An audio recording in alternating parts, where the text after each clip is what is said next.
إن الحمد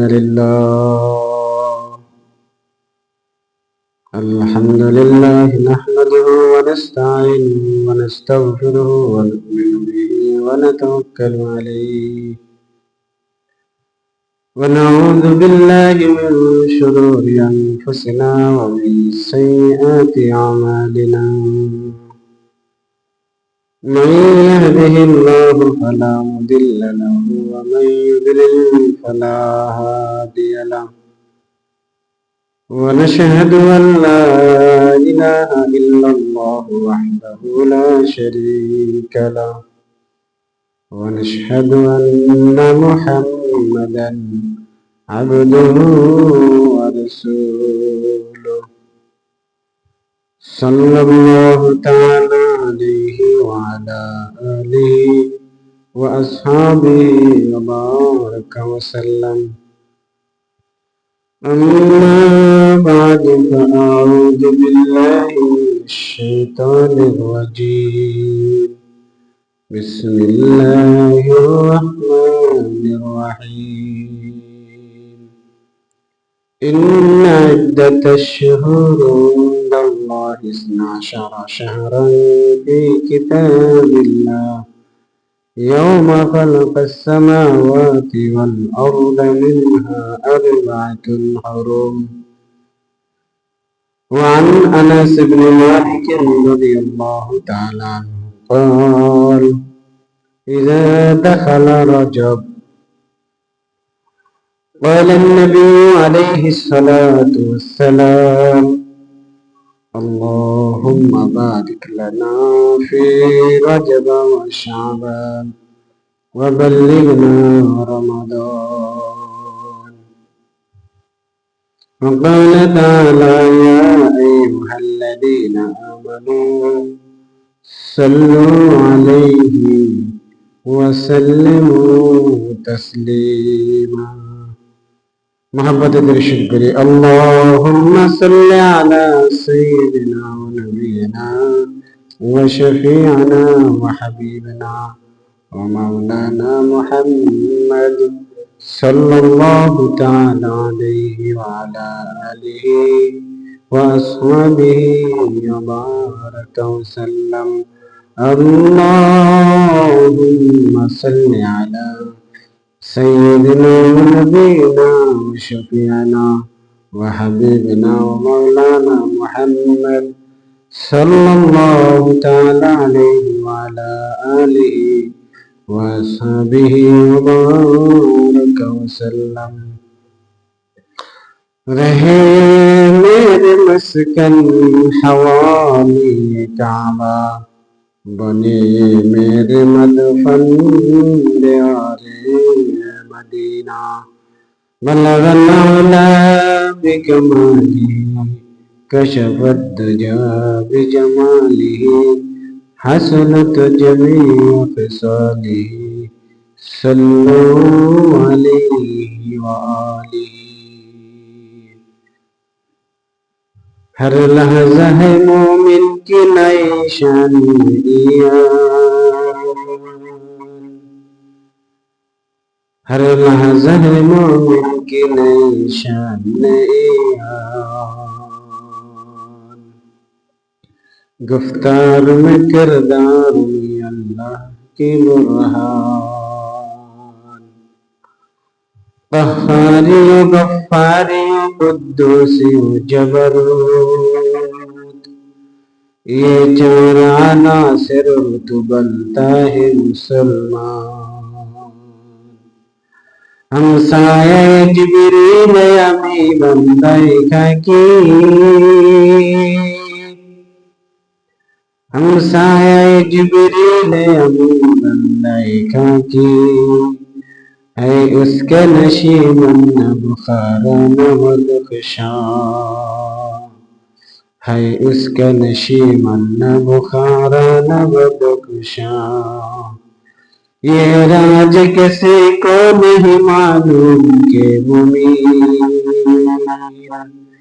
یہ راج کسی کو نہیں معلوم کہ مبین.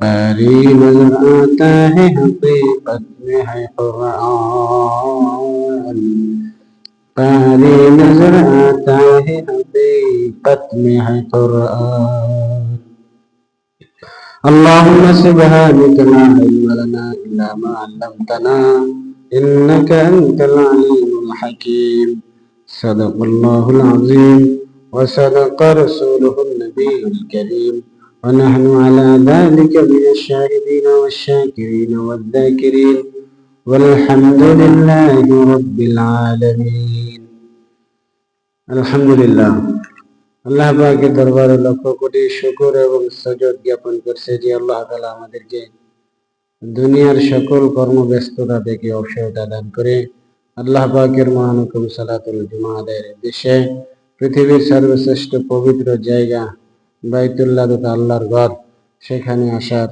বসার নামাজের পূর্বক্ষণে কোরআন হাদিসের আলোকে দু চার কথা বলার এবং শোনার জন্য যে মহান রব আমাদেরকে তৌফিক দান করলেন সেই মহান রবের দরবারে তারই সেখানে বাক্যে শ্রদ্ধা জড়িত কণ্ঠে আকাশ বাতাসকে মুখরিত করে কালিমাতুর শুকর আদায় করে বলি আলহামদুলিল্লাহ।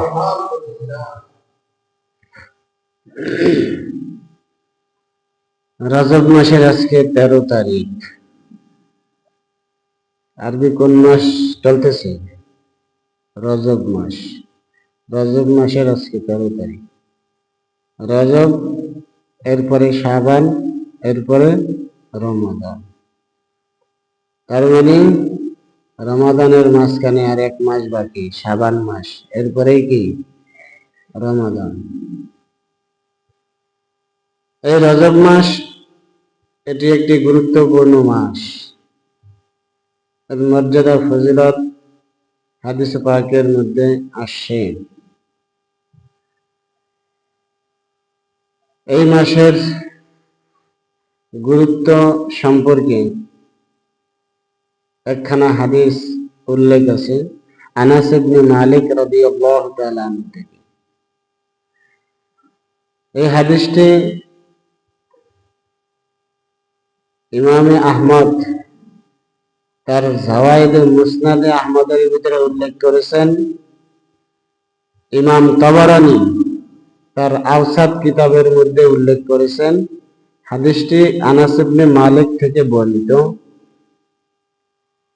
عن أنس بن مالك رضي الله تعالى عنه قال إذا دخل رجب قال النبي عليه الصلاة والسلام اللهم بارك لنا في رجب وشعبان وبلغنا رمضان। যখন রজব মাস আসত নবীজি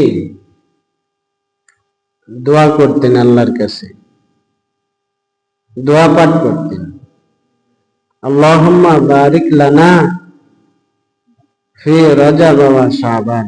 হে আল্লাহ, রজব মাস পরবর্তী মাস শাবান মাস, এই 2 মাসে হায়াতে বরকত দেন। ও বাল্লিগনা রমাদান, এবং রমজানে পৌঁছায়া দেন। নবীজি এই দোয়া করতেন। তাহলে আমাদের বুঝি করার দরকার নাই?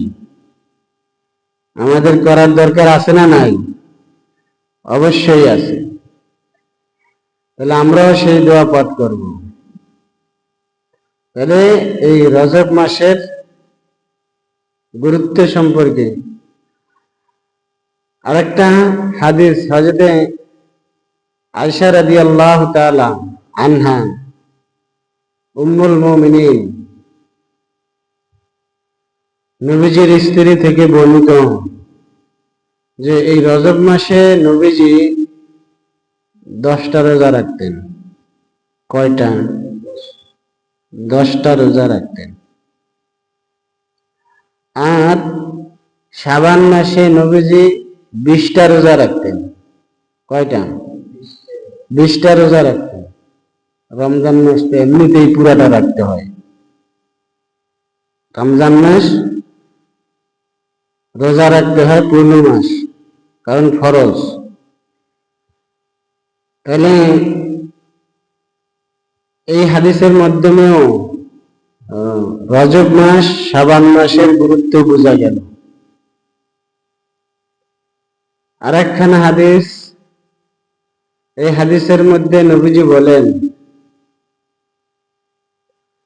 শাহরু রজব শাহরুল্লাহ ওয়া শাহরু শাবান শাহরি ওয়া শাহরু রমাদান শাহরু উম্মতি। সুবহানাল্লাহ। আল্লাহর নবী বলেন যে রজব মাস আল্লাহর মাস, শাবান মাস আমি নবীজির মাস, আর রমজান মাস আমার উম্মতের মাস। সুবহানাল্লাহ। রজব মাস আল্লাহর মাস, অথচ আল্লাহর তো 12 মাসই, 12 মাসেই তো আল্লাহ। নবীজি এই কথা বললেন কেন? যে রজব মাস আল্লাহর মাস, শাবান মাস আমার মাস, রমজান মাস আমার উম্মতের মাস। অথচ আল্লাহ তাআলা বলছেন,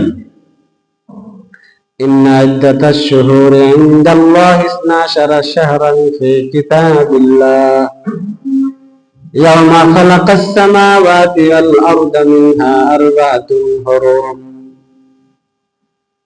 নিশ্চয় আল্লাহ রাব্বুল আলামিন 12টা মাস সৃষ্টি করেছেন।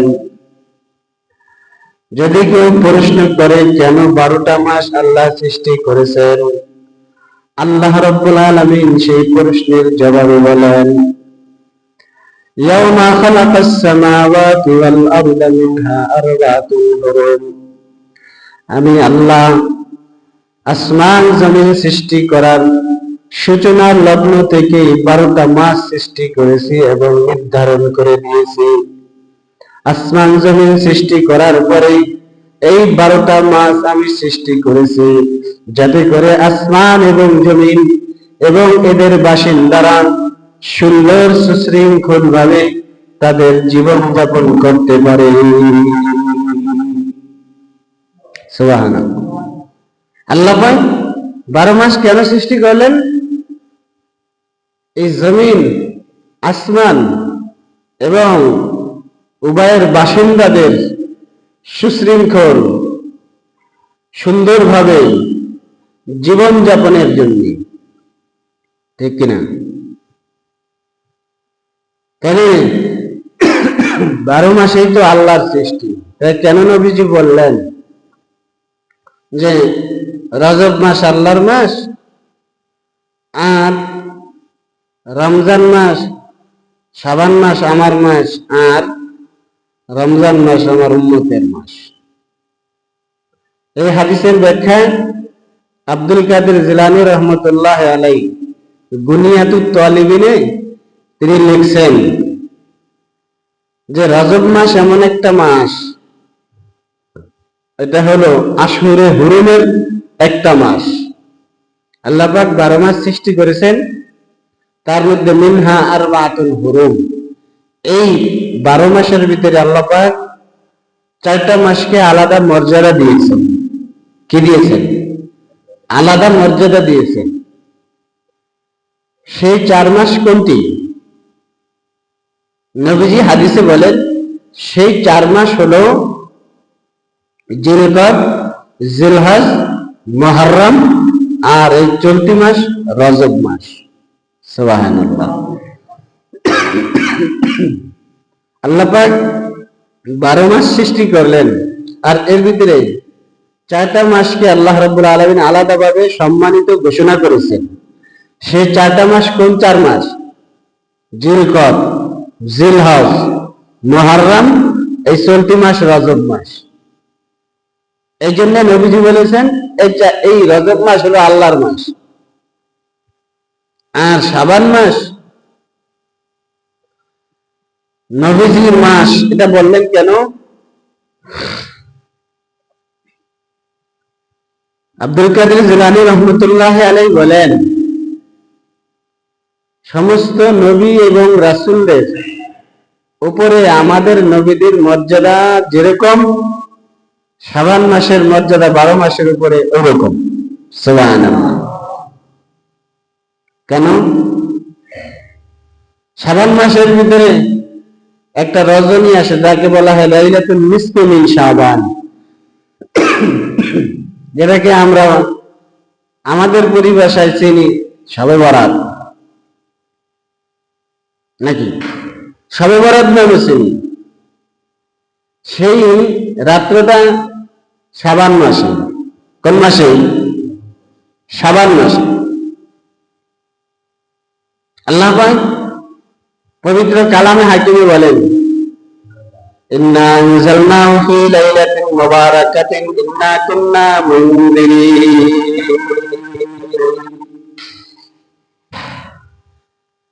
আমি আল্লাহ রাব্বুল আলামিন বরকতময় রাত্রে কোরআন নাযিল করেছি। এমন রাত্রে আমি আল্লাহ তাআলা কোরআন নাযিল করেছি যে রাত্রিটা ছিল বরকতময়। অথবা আমি আল্লাহ রাব্বুল আলামিন কোরআন নাযিল করার কারণে সেই রাত্রটা হয়ে গেছে বরকতময়। সুবহানাল্লাহ। সূরা দুখানের আয়াত, ইন্না আনজালনাহু ফি লাইলাতিন মুবারাকাতিন ইন্না কুন্না মুনজিরিন। বরকতময় রাত্রে নাযিল করছি। এই আয়াতের তাফসীরে মুফাসসিরিন কিরাম বলেছেন, বরকতময় রাত হলো কোন রাত্র? সেটা হলো শবে বরাত বা লাইলাতুল নিসফি মিন শাবানের রাত্র। সুবহানাল্লাহ। অথচ আল্লাহ পাক সরাসরি কোরআনে বলেছেন, ইন্না আনজালনাহু ফি লাইলাতিল কদর। আমি আল্লাহ রাব্বুল আলামিন কোরআন নাযিল করেছি কদরের রাতে। কোন রাতে? তাহলে ওখানে বলল শবে বরাত বা লাইলাতুল নিসফি মিন শাবান, লাইলাতুল শাবানে নাযিল করছে, আর এখানে বলল কদরের রাতে। তো এখন বিপরীত হয়ে গেল না? তাই মুহাদ্দিসিনে কিরাম, মুফাসসিরিনে কিরামের সমন্বয় করছেন এইভাবে যে আল্লাহ তাআলা পবিত্র কোরআনুল কারীম নাযিল করার ইচ্ছা পোষণ করেছেন কুদরতি দিল দ্বারা, অন্তর দ্বারা। সেটা ছিল ওই শাবানের অর্ধ রজনী। সুবহানাল্লাহ।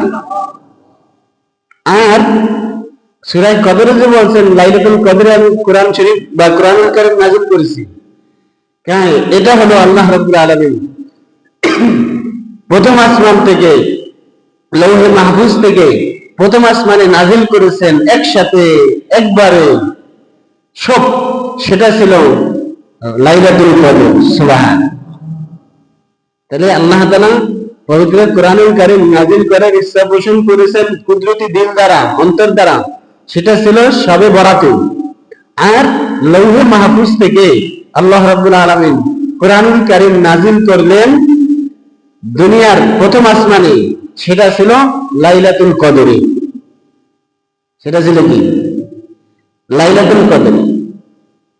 আমার যেটা বোঝানো মাকসাদ সেটা হলো আল্লাহ তাআলা, আল্লাহর নবী বলেছেন যে শাবান মাস আমার মাস। এটা বলার কারণ হলো যে আমি নবীজির মর্যাদা সমস্ত নবী ও রাসূলদের উপরে যেরকম শাবান মাসের মর্যাদাও 12 মাসের উপরে ওই। কেন? এই শাবান মাসের মধ্যে রয়েছে লাইলাতুল নিসফি মিন শাবান। কোরআনের ভাষায় বলা হয়েছে লাইলাতুল মুবারাকা।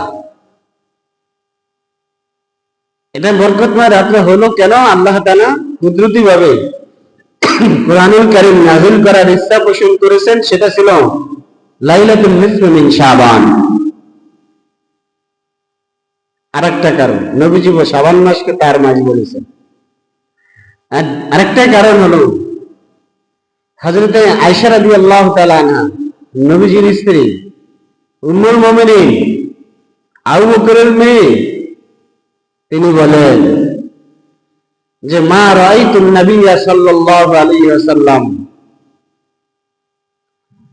নবীজিকে আমি রমজান মাসের পরে, রমজান মাসের পরে নফল রোজার ক্ষেত্রে শাবান মাসের চাইতে অন্য কোন মাসে এত পরিমাণে নফল রোজা নবীজি রাখতেন না। সুবহানাল্লাহ। তার মানে কি, শাবান মাসে নবীজি পুরো মাসেই রোজা রাখতেন। একাদশে এসেছে নবীজি রজব মাসে 10টা রোজা রাখতেন, এই চলতি মাস রজব মাস। আর রমাদানে শাবান মাসে 20টা রোজা রাখতেন। কয়টা? 20টা রোজা রাখতেন। কয়টা রাখতেন? 20টা রোজা রাখতেন। তাহলে নবীজি রমাদানের পরে অন্য অন্য মাসে শাবান মাসের চাইতে অন্য কোন মাসে বেশি নফল রোজা রাখতেন না। আয়েশা বলেন যে নবীজি শাবান মাসের পুরাটাই রোজা রাখতেন। সুবহানাল্লাহ। কি করতেন? শাবান মাসের পুরাটাই কি করতেন? রোজা রাখতেন। রোজা নবীজি। আমরা তো রমজানেও রাখি নাই।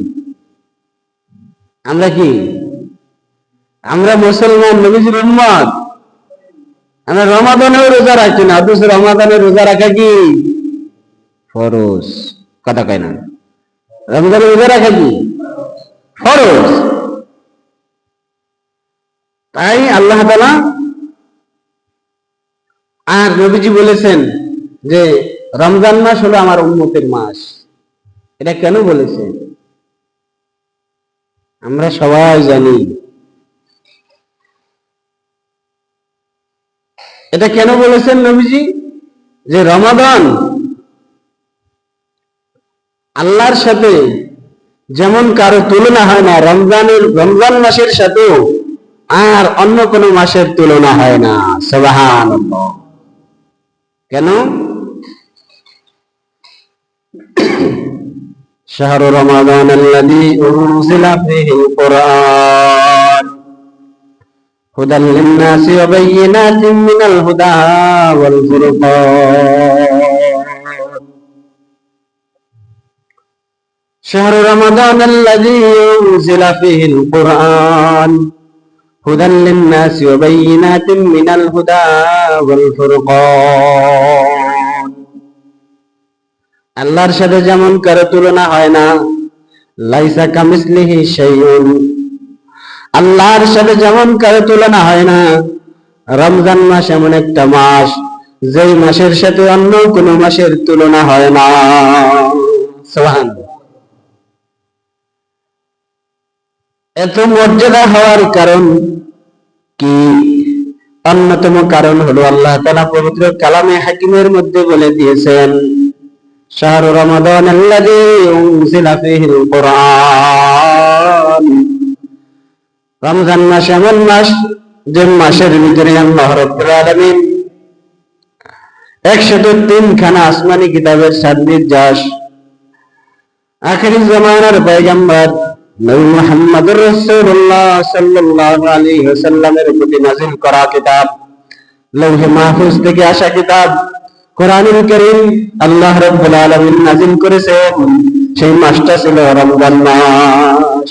সুবহানাল্লাহ। তাহলে কোরআন নাযিলের মাস রমজান মাস। কি কোন? মুক্ত হয় জিনুকে, কিন্তু সব জিনুকে মুক্ত হয়? জিনুকে মুক্ত হয় ঠিক, কিন্তু সব জিনুকে মুক্ত হয় না। আর যেই জিনুকে মুক্ত হয়, মুক্ত পাওয়া যায়, ওই জিনুক আর সাধারণ জিনুক এর মূল্য কি সমান? এর দাম আদর কদর সমান? এক জিনুকের দাম লক্ষ কোটি টাকা, আরেক জিনুক কেউ জিগায় না। ঠিক কিনা? কেন? সেটাই আল্লাহ পাক জবাব দিয়েছেন, শাহরু রমাদান আল্লাযী উনজিলা ফীহিল কুরআন। রমজান মাসের দাম বেড়ে যাওয়ার একমাত্র কারণ হলো আল্লাহ রাব্বুল আলামিন কোরআনুল কারীম, এটা হলো মুক্তা, এটা হলো জওহার, এটা হলো অতুলনীয় রতন। সেই রতন আল্লাহ রাব্বুল আলামিন নাযিল করেছেন রমজান মাসে। সুবহানাল্লাহ। সকল হরিণীতে মৃগনাভি হয় না, কস্তরি হয় না, কিন্তু যে হরিণের ভিতরে কস্তরি হয় সেটার দাম কি সাধারণ হরিণের মতো না, সেটার দাম অনেক অনেক গুণ বেশি, যার করে তুলনাই হয় না। তাই রমজান মাস এটা এমন একটা মাস, যেই মাসে কোরআন নাজিল হয়েছে, এই কারণে রমাদানের দাম বেড়ে গেছে, ঠিক না? আবার যে রাত্রি কোরআন নাজিল হয়েছে সেই রাত্রের দাম বেড়ে গেছে। 12-11 মাসের উপরে রমাদানের মূল্যায়ন বেশি, দাম বেশি। 11 মাসের তুলনায় রমজানের দাম কি বেশি। আবার 365 রাত্রির ভিতরে একটা রাত্রের দাম বেড়ে গেছে। ইন্না আনজালনাহু ফি লাইলাতুল কদর ওয়া মা আদরাকা মা লাইলাতুল কদর। 365 রাতের ভিতরে 364 রাত এক জায়গায়, আর একটা রাত্র এক জায়গায়, যে রাত্রের দাম আল্লাহ রাব্বুল আলামিনের কাছে হাজার হাজার রাত্র এবং মাসের চাইতে উত্তম। সুবহানাল্লাহ, হাজার মাসের চাইতে উত্তম না? লাইলাতুল কদরে খায়রুম মিন আলফি শাহর। কদরের রাত্রে কোরআন নাযিল হয়েছে, এই কারণে এই রাত্রের দাম হাজার মাসের চাইতেও কি হয়ে গেছে? উত্তম হয়ে গেছে। হাজার মাসের সমান বলে নেই, উত্তম বলেছেন, তার চাইতেও বেশি তার দাম। এটা কিসের কারণে হয়েছে? কোরআন নাযিলের কারণে। কিসের কারণে বলেন? কোরআন নাযিলের কারণে যদি মাসের দাম বেড়ে যায়, কোরআন নাযিলের কারণে যদি রাত্রের দাম বাড়তে পারে, তাহলে এই কোরআনের সাথে আপনার আমার সম্পর্ক হলে আপনার আমার দাম বাড়বে না কমবে? কোরআন এমন এক জিনিস, যেই কোরআন যার সাথে লাগে তারই দাম বেড়ে যায়। তারই কি বেড়ে যায়? দাম বেড়ে যায়। আপনি আমি কাপড় দিয়া মাথার টুপি বানাই, জামা বানাই, পায়জামা বানাই, উপরে নিচে ছোট বড় অনেক পোশাক বানাই, কিন্তু এই পোশাকের মূল্য আর ওই কাপড় দিয়ে যখন আমি কোরআনুল কারীমের একটা যোগদান বানাবো, তখন ওই কাপড়টার মূল্য কি আর এক থাকবে? দাম বেড়ে যাবে। পায়ের সাথে লাগলে বেদবি হয়ে যায়, জন্যের সাথে সাথে সালাম করে চুমা খায়। গাছের কাঠ দ্বারা আমরা কত কিছু বানাই, চকি বানাই, ঘাট বানাই, পালং বানাই, আলমারি বানাই, ফিরা বানাই, চেয়ার বানাই, টেবিল বানাই, কত কিছু বানাই। কিন্তু গাছের একটা টুকরো কাঠ দ্বারা যখন আমি রেহাল বানাবো, যার সাথে কোরআন শরীফের স্পর্শ হবে, ওই কাঠের দাম আর অন্যান্য কাঠের দাম কি এক থাকবে না বাইরে যাবে? কেমন বাড়বে?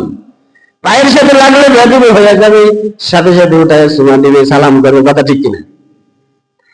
কোরআনের কারণে কাপড়ের দাম বেড়ে গেল, কোরআনের কারণে কাঠের দাম বেড়ে গেল। এখন এই কোরআন যাদের সিনায় যাবে, যাদের সিনার ভিতরে আসবে, এই কোরআন দ্বারা যে জিন্দেগি চালাবে, তাদের দাম বাড়বে না কমবে? কেমন বাড়বে? ফালানুহইয়ান্নাহু হায়াতান তাইয়্যিবা।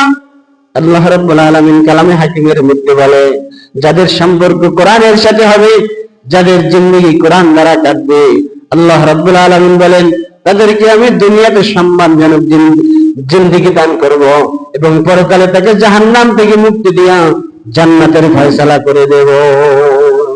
সুবহানাল্লাহ। কিসের ফয়সালা করে দেব? জান্নাতের ফয়সালা করে দেব। ফালানুহইয়ান্নাহু হায়াতান তাইয়্যিবা, তাকে আমি দিব এমন এক সম্মানজনক জিন্দেগি। দুনিয়াতে সবাই সফল হইতে চায়, কেউ ব্যর্থ হইতে চায় না, কি কন? সবাই কি হইতে চায়? সফল হইতে চায়। তবে আমরা এক একজনে এক এক সফলতার লাইন খুঁজে নিই। কেউ মনে করছি ব্যবসায় লাভবান হলেই সফল হব, কেউ ভাবছি কৃষি খামারে ফসল ভালো হলেই লাভবান সফল হব, কেউ ভাবছি সরকারি একটা চাকরি পালেই আমি সফল হব। এরকম এক একজনে এক এক লাইন বেছে নিয়েছে সফলতার জন্য, ঠিক কিনা? বলছি তো সফলতার সংজ্ঞা কি? সফলতার প্রকৃত সংজ্ঞা হলো যে আপনি দুনিয়াতে চলার জন্য ইহুদি, মুশরিক, কাফের, বেঈমানের কাছে আপনার মাথা নত করা লাগবে না। কি করা লাগবে না? মাথা নত করা লাগবে না, মাথা নত করতে হবে না। বর্তমানে আমরা কি দেখি? মুসলমান রাজা থেকে শুরু করে একেবারে নেতর পর্যন্ত সবাই আজকে দাদা বাবুদের কাছে ধরা, ঠিক কিনা? দাদা বাবুদের কমান ছাড়া এরা চলতে পারে না। আমাদের মুসলমানদের মাথায় এরা নুন রেখে কাঁঠাল ভাঙিয়ে খায়, কথা ঠিক কিনা? অথচ সফলতা কাকে বলে? সফলতা হইল তুমি দুনিয়ার জিন্দেগিতে চলতে যাইয়া বেঈমানের কাছে তোমার মাথা নত করতে হবে না, ইহুদি, মুশরিক, কাফের এদের কাছে তোমার মাথা নত করতে হবে না, শত্রুর কাছে তোমার মাথা নত করতে হবে না। এটা হলো সফলতার জিন্দেগি। কিন্তু আজকের পুরোটাই বিপরীত। তাহলে বুঝা গেল আমরা সফলতার দ্বার প্রান্তে এখনো যাইতে পারি নাই, ঠিক কিনা? আমরা সফলতার দ্বার প্রান্তে যাইতে পারি। তাহলে সবাই সফলতা চায়, কিন্তু সফলতার জন্য এক একজন এক এক লাইন বেছে নিয়েছে, এক এক দিক বেছে নিয়েছে, এক এক সাবজেক্ট বেছে নিয়েছে। কিন্তু আল্লাহ সফলতা রাখছেন কোন জায়গায়? আল্লাহ পাক বলেন, ইন্নাল্লাযীনা আমানু ওয়া আমিলুস সালিহাত কানাত লাহুম জান্নাতুল ফিরদাউসি নুজুলা। যারা আমি আল্লাহকে বিশ্বাস করো, অবশ্যই তোমরা আমার হুকুমকে প্রাধান্য দিবে। দুনিয়ার কোন দাদা বাবুদের কথা নয়। কার হুকুম? আমি আল্লাহর হুকুমকে প্রাধান্য দিবে। দুনিয়ার কোন মুশরিকদের কথা নয়, দুনিয়ার কোন দাদা বাবুদের কথা নয়, দুনিয়ার কোন বেঈমান কাফেরের কথা নয়। আমি আল্লাহর হুকুমের সামনে তুমি মাথা ঝুঁকাও, তাহলে তোমার কমনের সামনে, তোমার সামনে দুনিয়ার যত সুপার পাওয়ার হোক না কেন, তোমার সামনে মাথা ঝুঁকাইতে বাধ্য হয়ে যাবে। আল্লাহ বলছেন। কে বলছেন? এখন উল্টা হয়ে গেছে। আমরা আমাদের দাদা বাবুদের কাছে মাথা ঝুঁকাইয়া ভিক্ষার দড়ি নিয়ে তাদের কাছে হাত পেতে আসি, ঠিক না? এই জন্যই আল্লাহ বলে, প্রকৃত সফল যদি হতে চাও, বেঈমান কাফেরের সামনে যদি মাথা নত করতে না চাও, তাহলে আমি আল্লাহ তাআলার বিধানকে তোমরা মেনে নাও। আমি আল্লাহ যখন যে বিধান দিয়েছি, যখন যে হুকুম দিয়েছি, সেই হুকুমদার কাছে তুমি তোমার মাথাটা নত করো, তাহলে তোমার সামনে দুনিয়ার সকল সুপার পাওয়ার মাথা নত করতে বাধ্য হবে, ঠিক কিনা? তাহলে সফলতা হলো আমি আমার এই দুনিয়ার জিন্দেগিতে চলতে যাইয়া কোন বেঈমান, কাফের, মুশরিক, শত্রুদের কাছে আমি মাথা নত করব না। সেটা হলো সফলতার জিন্দেগি। সেটা কি? সফলতার জিন্দেগি। আর এই সফলতার জিন্দেগি লাভ করব আমরা কখন? যখন আল্লাহকে বিশ্বাস করে আল্লাহর হুকুম সর্ব জায়গায় সবার আগে প্রাধান্য দেব, তখন, ঠিক কিনা? আল্লাহর নবী পিছনে চলে যায়। আল্লাহ নবী বললেন যে রমজান মাস হলো আমার উম্মতের মাস। কার মাস? আমার উম্মতের মাস। এটা নবীজি কেন বলেছেন? কারণ এই রমজানে আমার উম্মত যদি একটা ফরজ আদায় করে, অন্য মাসে 70টা ফরজ আদায় করার নেকি তার আমলনামায় দেওয়া হবে। সুবহানাল্লাহ। তো আসতেই রমাদানে যদি আমার উম্মত একটা নফল আদায় করে, অন্য মাসে ফরজ আদায় করার মর্তবা, মর্যাদা, সওয়াব দেওয়া হবে। সুবহানাল্লাহ। আর কি চাই? আর কি চাই? রমজান মাস উম্মতের মাস কেন বললেন নবীজি? সুলসিলাতুশ শায়াতিন, আল্লাহ পাক রমাদানে শয়তানকে শিকলাবদ্ধ করেন। কি করেন? শিকলাবদ্ধ করেন। এটার প্রমাণ কি? এটার প্রমাণ হলো যে অন্য মাসের তুলনায় রমজান মাসে অপরাধ কম হয় না বেশি হয়? কম হয়। এটাই প্রমাণ, ঠিক কিনা? অন্য মাসের তুলনায় রমাদানে বান্দাবান্দির অপরাধ, গুনাহ, অন্যায়, নাফরমানি কম হয় তুলনামূলক। আল্লাহ যে শয়তানকে শিকলাবদ্ধ করেন, এটাই তার প্রমাণ, ঠিক কিনা? এরপরেও যারা অন্যায় করে, নাফরমানি করে, এদের দৃষ্টান্ত হলো ওই ইঞ্জিনের মতো। কোন ইঞ্জিন আছে চাবি দিলে 1 ঘন্টা চলে, কোন ইঞ্জিন আছে 24 ঘন্টা চলে, কোন ইঞ্জিন আছে একবার চাবি দিলে সারা বছর চলে, ঠিক না? তাহলে রমজানে এসেও যাদের অপরাধ, অন্যায়, নাফরমানি বন্ধ হয় না, তাহলে বুঝতে হবে শয়তান তাদেরকে এরকম চাবি দিছে যে রমজানে আইসাও বন্ধ হয় না, ঠিক কিনা? তাহলে এই রমজান মাসে এক ফরজে 70, এক নফলে ফরজ শয়তানকে শিকলাবদ্ধ করা হয়। অফতিহাত আবওয়াবুস সামায়ে অফি রিওয়ায়াতিন ফতিহাত আবওয়াবুল জান্নাহ। আর এই রমাদানের বরকতে আল্লাহ রাব্বুল আলামিন জান্নাতের গেটগুলা খুলে দেন। আগুল্লিকাত আবওয়াবু জাহান্নাম, আর জাহান্নামের দরজাগুলো বন্ধ করে দেন। কি করে দেন? বন্ধ করে দেন। আর আল্লাহ রাব্বুল আলামিন অসংখ্য অগণিত তার বান্দা বান্দীদেরকে ক্ষমা করতে থাকেন। সুবহানাল্লাহ। কবরবাসীদের আযাব আল্লাহ রাব্বুল আলামিন বন্ধ রাখেন, বন্ধ করে দেন। কারোটা চিরতরেই বন্ধ হয়ে যায়, আবার কারোটা সাময়িকের জন্য বন্ধ হয় রমাদানের খাতিরে। কিসের খাতিরে? এই জন্য আল্লাহর নবী বলেছেন রমজান মাস হলো আমার উম্মতের মাস। কার মাস? আমার উম্মতের মাস।